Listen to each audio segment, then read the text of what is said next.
You want the truth? You can't handle the truth.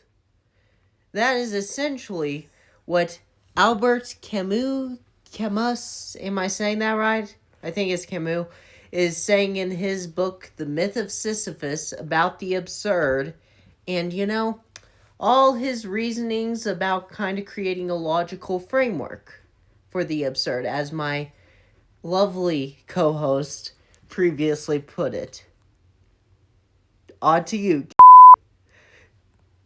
What do you think of the myth of Sisyphus and the ideas that Camus raises? Well, first and foremost, I think it was quite a engaging read. Would you agree? Absolutely not. But okay. Well, why is that? One, it's a philosophy book. And the thing with me is, personally, I think everyone is a philosopher. Life is not worth living. Is that what you think? Everyone's a philosopher. The fundamental question of philosophy. One, it's giving my brain an aneurysm. All the rest, whether or not the world has 3 dimensions, whether the mind has 9 or 12 categories, comes afterwards.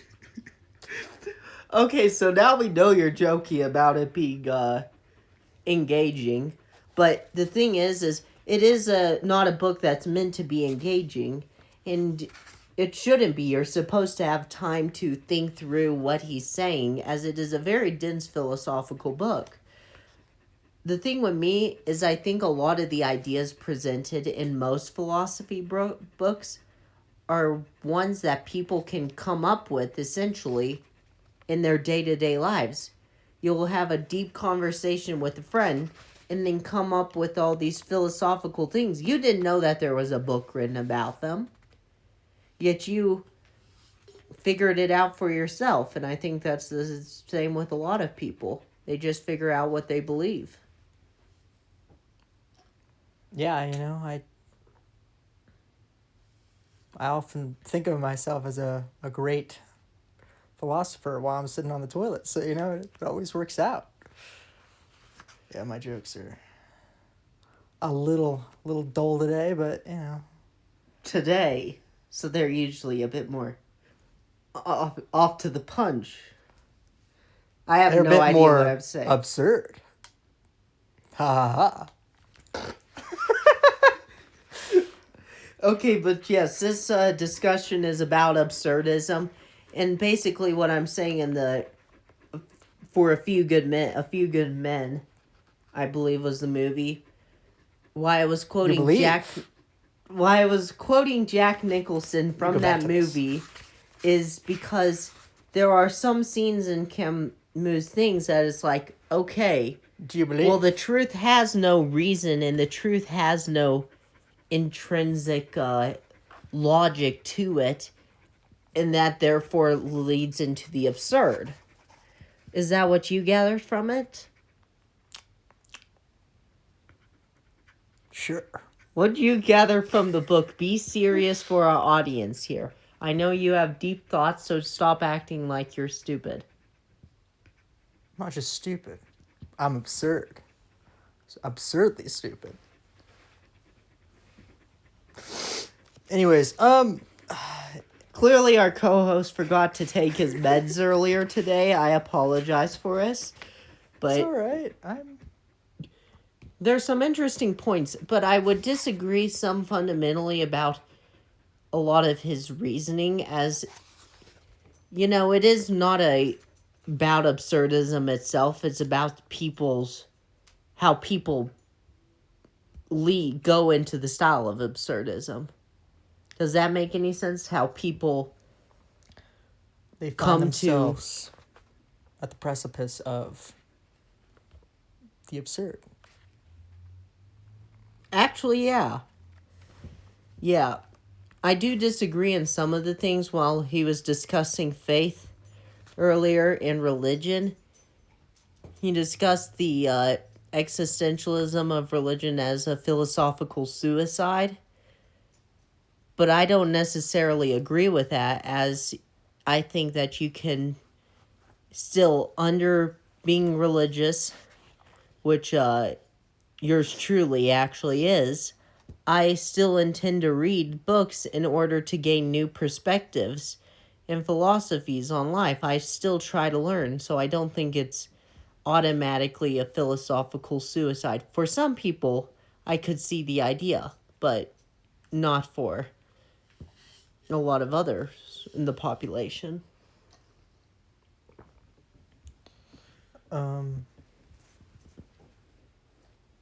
I think, in a way, a lot of the ideas in which this is addressing is the idea of whether or not one should live his life in a conscious state, and how. Which despair. That's And what he was saying in one of the passages. He said despair is what you get when you kind of live in that fully conscious way, searching for the truth. And therefore it's a kind of going back to the first quote, most people would be unable to handle the truth that they search for. Yeah, and If there is any truth at all, as it is I thought it was kind of interesting lost because in the absurd. in a talk in which a man called David Foster Wallace called a speech called "This Is Water" basically postulates that suicide in a fleeting moment of the passage in the speech, of course, but it is kind of integral that suicide kind of does come from the unconsciousness of the mind. And I thought that was kind of contrary to the postulation by Camus in this essay, in which he basically postulates that suicide is basically from the mind's conscious confrontation of a world in which it cannot understand, and therefore it must have the ultimate out. I think a lot of the points have that, but I think some of the points in the very beginning talk about it being unconscious, the unconscious dealings with the world. And so, and in a way, I guess his other his secondary postulation in the book is about postulation is a big word there.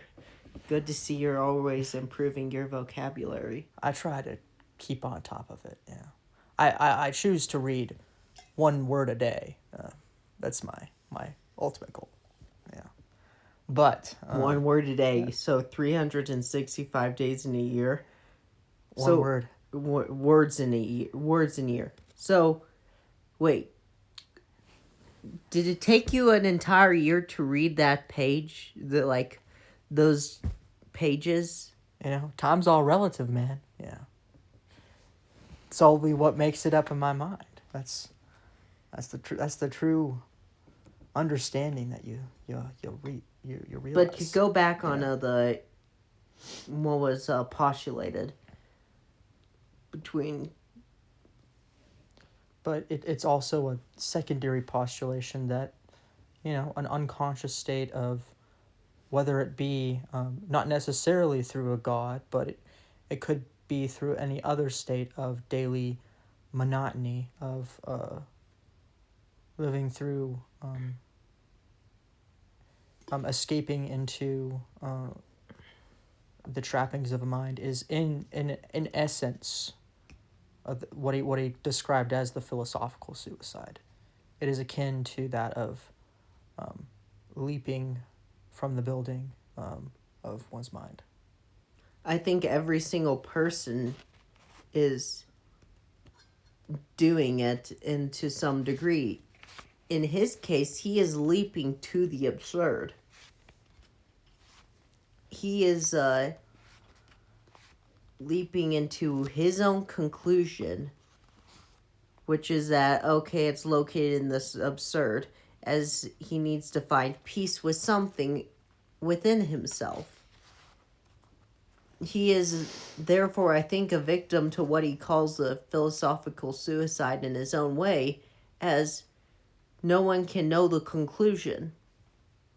The conclusion is a mystery, and yet it tortures people to think that it is, will it someday be found? Will it someday not? He's finding comfort in, oh, it doesn't matter. The world is almost meaningless. Not to sound like Nietzsche there, but he's finding comfort in that, but he's taking a leap. It's not based off of totally logical and reasonable conclusions that he got to that point of the absurd, which makes sense because the absurd is a point where there is no logic and reason, as he discusses a lot. There are a lot of reasonable people make paradoxes in their own logic, and if you look deep enough at any man's reason, I bet there will be a lot of paradoxes. And I think that there is a paradox that he so talks about in his main reasoning about the absurd. But that then brings us to the titular Sisyphus myth at the final, or the back end of the essay. I just would like to say that I think his discussion about the Sisyphus was the most engaging part.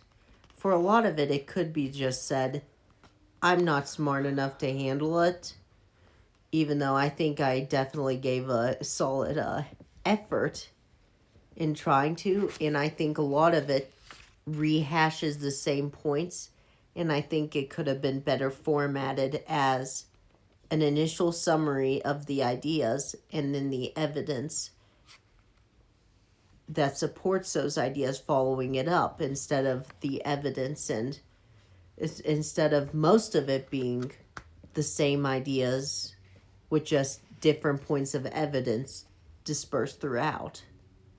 So I just liked him talking about the myth of Sisyphus more, and I actually read it first, and I thought it honestly worked fine without the points. His writing about the myth of Sisyphus worked fine on its own without the previous points of the book. I also do agree that it is, like, in a vacuum, a great epoch for the entire mythos that's established, though I don't think it touches on in the entirety of the themes in which he wants to outline in his book. But I think that final passage of finding Sisyphus happy to be in the eternal, what one must believe to be a torture from whatever God or outside exigent circumstance, but that within his own framework he can understand his circumstance, even though it seems so purposeless to be in itself, him finding value in that, in a way, like viewing that idea of the journey over its outcomes, even though in a lot of the Okay, so could you dumb it down like I'm a 5-year-old? Or like our viewer is a 5-year-old, which it very well could be. There so might Sisyphus pushes the rock up the hill, and then it falls back down again. But when he goes back down, he doesn't feel sad, because when he pushes the rock, he feels happy. But why does he feel happy? That's the part to Because pushing rock equals fun. No, it isn't. It's I'm sorry. finding some sort of contentment and meaning in what should be a sort of meaningless torture. He is finding a meaning in what is almost meaningless. It's kind of contrary to some of the points that I think previous parts in the book have made, but yet is also hearkening back to other points that the book had made in a positive way. It doesn't make really much sense, but it does. It's simultaneously disproving itself in some of his previous points while proving others. It harkens back. He is living the example of the absurd, in a way. I guess so. If nothing matters and there's no logical framework, then it disproving itself would and fit. I would want to bring up one of Even though it would Camus' mean some of the previous parts of the book were somewhat meaningless, but I would like to bring up another book of Camus, The Stranger, being that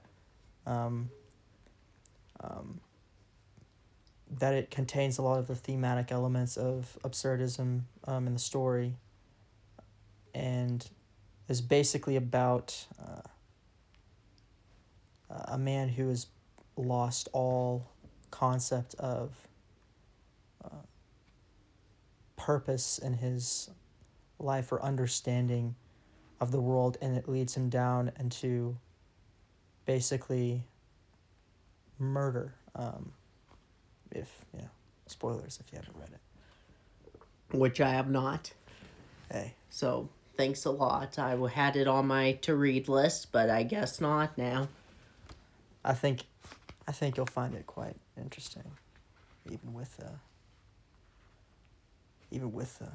spoilers. Okay, but it's But him not in the stranger. He doesn't have that meaning. While in the Sisyphus, at the end, he does find a kind of meaning. it is in an interesting contentment. contrast of the visage of suicide, contrary to that of the murder in The Stranger, but I don't think it is so much contrary, because I do believe, in a way, it is pointing to a man who has basically embraced the life of a man who was at the precipice of the absurd. He lives his life without purpose, but for surface pleasures, and in a way to not understand the whims at which the world dictates his life. So let me just say, for the Sisyphus, he has almost come at ease, and he is aware and has accepted the absurd. While in the stranger, would you say that he is aware and he is accepted? As from your summary there, it seems like he has almost not dictated. found any contentment from it. Would you say he accepted it? It's hard to put into words, but it's almost as if he's dictated by. He's in a way he represents the faulty fall of a man who basically gives in to the pointlessness, but where as the finality of his decision leads to the murder of another man, and the main contention is about this book is about suicide. In a way, it is still suicide, because it leads to his destruction, and to his arrest, and finally to him being, I believe, put to death, if I remember correctly. Thanks for all the spoilers here. But, so would you say that both have accepted the absurd, but they address it in different ways? Sisyphus uses it to kind of find joy, meaning that he can find his meaning in meaningless things, and it doesn't have any reason. He doesn't need any reason to, while that guy is like, oh no, it's meaningless, and is He lives for the surface level. distraught He over it. He has plunged himself in the utter disparagement of himself. Okay. Now the thing is I think in the myth of Sisyphus, a little idea that I initially read it as that kind of disagrees with you. During the end, I didn't think it was just, okay, the contentment of the daily drudgery or anything. I thought it was he had joy even in that because he's put through that as it comes from what he stood for. He stood against the gods. He stood up against them and he fought for it, what he believed in, and he, even though he's now locked in eternal torture for his acts of defiance, he is content as he still lives in that defiance. He'll never back down in this sort of way. It kind of is like a recurring element throughout the book of the defiant, the revolt against the absurd that he talks about. And in a way, I think that is kind of the idea. It's through revolt from the absurd, you find contentment in the in that despair that might lead one towards the towards the roof of a building or the trigger of a gun. That's Everyone has their own understanding of why they'd kill themselves or commit suicide. For a lot of people, they can envision why a person would want to. As life is hard, that's nothing new. But then to hold the trigger and the gun to your head and to follow through with pulling the trigger, I don't think most people would be able to understand the actually following through with it unless they were in such distress about the world.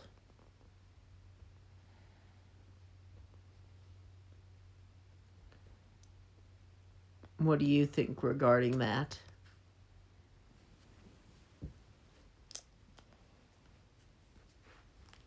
Since the book begins with there is but like one philosophical issue, and that is suicide. Is that how it begins? I believe, and I think in a way the measure of whether life should be lived or not kind of does harken back to everybody's own personal goals through the religious walls or the walls of the walls of the average working man, the walls of the druggie, the walls of, there's so many different walls that enclose some seeming well-intended purpose beyond itself, whereas when speaking about the main contention of this book is basically that conscious thought is integral towards true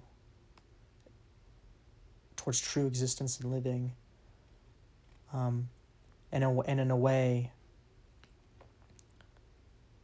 kind of does finally agree with the main contention in the This Is Water speech from David Foster Wallace, in that living day-to-day life without the ability to consciously think is akin to that of suicide.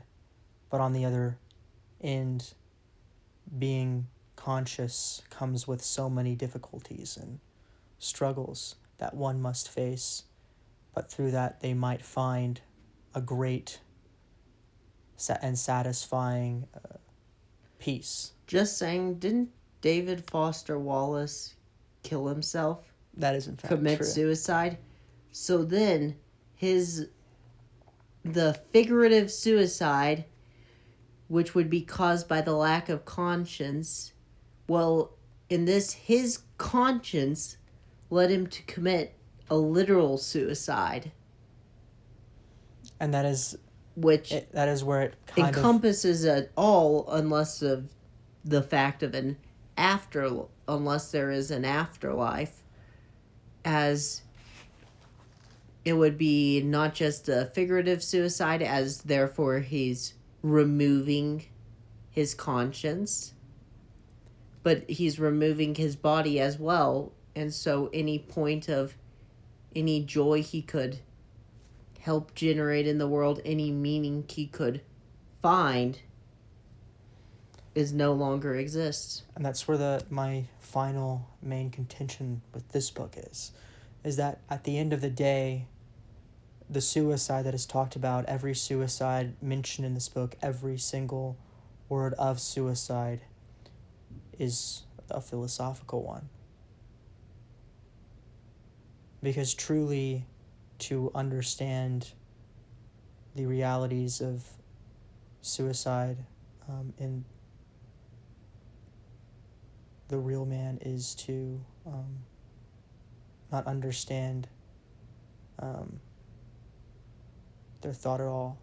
There is no rationalizing the real suicide, because one can, at the precipice, find themselves at the absurd and find themselves thinking that there is a purpose beyond life, but that in their emotional turmoil, find the purpose what Sisyphus ended up finding. Life is not worth living. The emotional weight, which again is even discussed in the book, the emotional weight is always what trumps any kind of thought. And maybe that is the main conceit of this book, is that what lies in a man's heart is truly what distinguishes a real suicide. In the end, though, for David Foster Wallace, him genuinely committing suicide goes against a lot of the philosophical ideas that he spoke of, and I think that is presented in the myth of Sisyphus as talking through it, and his thing of it being a paradox of their own reasoning. And that's what leads me to the final thing that I wish to say. The first few pages. Would you in a agree? Quotation, one evening he pulls it. I look here. But do you agree with kind of the point? I do, but I wish to finish with this quote. Of an apartment building manager who had killed himself, I was told that he had lost his daughter 5 years before, that he had changed greatly since, and that experience had undermined him. A more exact word cannot be imagined. Beginning to think is beginning to be undermined. Society is but little connection with such beginnings. The worm is in the man's heart. That is where it must be sought. One must follow and understand this fatal game that leads from lucidity in the face of existence to flight from light. And I think that expounds finally that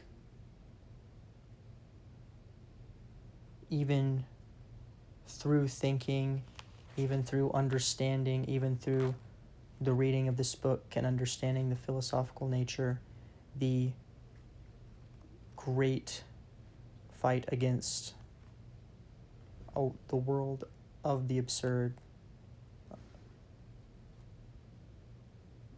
can often be lost within the minds of somebody who otherwise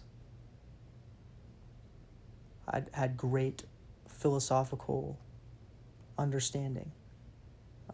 And in a way, David Foster Wallace was undermined greatly by the action. But that doesn't necessarily mean that the ideas aren't worth understanding. Yeah, I'm not disagreeing with that. It's just that it might be with his own unconscious or difficulty through the dealing with the weight of consciousness that his actions ended up being a paradoxical and anti what he spoke of, the lessons that he spoke about. And I think that's the nature of humanity in some ways. And as this book clearly showed, there are a lot of paradoxes in human reasoning. Yes.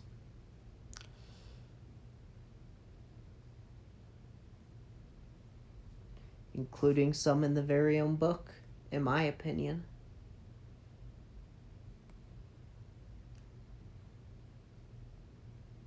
But in finality, I would recommend this book to people who were interested in a deeper philosophical discussion than they tend to have with their parents. Yeah. Oh, you don't have a talk about how my life is meaningless and that much depth with your mom and dad? I tend to keep those discussions in the trappings of my own mind. You're discussing it with me. Well, I'll make an exception this one time. Yeah. I will say for the vast majority of people, most people are not going to like reading a philosophy book. And it's a very difficult read. And certainly there are some ideas here. It's not necessarily going to be engaging, and I think it's fine not even to finish the book. I think it is good to just engage with it and to look at it more as not necessarily the things to revolve your life around, but as an interesting perspective. And just take it more as a perspective that you perhaps can inform some of your own thoughts upon. But only if you really firmly believe it deep inside. Don't let it kind of convince you of what to believe. All right. Let it just be a perspective of what you could. All right. What is the book recommendation for the next I think episode? we should read Oscar Wilde's A Picture of Dorian Gray. Okay. And with that, what is the film recommendation? A film recommendation? Yeah, now that one is not something I've prepared as much. I wonder if there's a... Oh, please, it will be on the title of the next video. We'll keep that a surprise. Let's just say it will have some similar things. So we can just say Citizen Kane for right now. All right. Which, from what I've heard about, A Picture of Dorian Gray they actually might have some thematic similarities. So, All right. Well, that's that. I need to go on to my life of Instagram Reels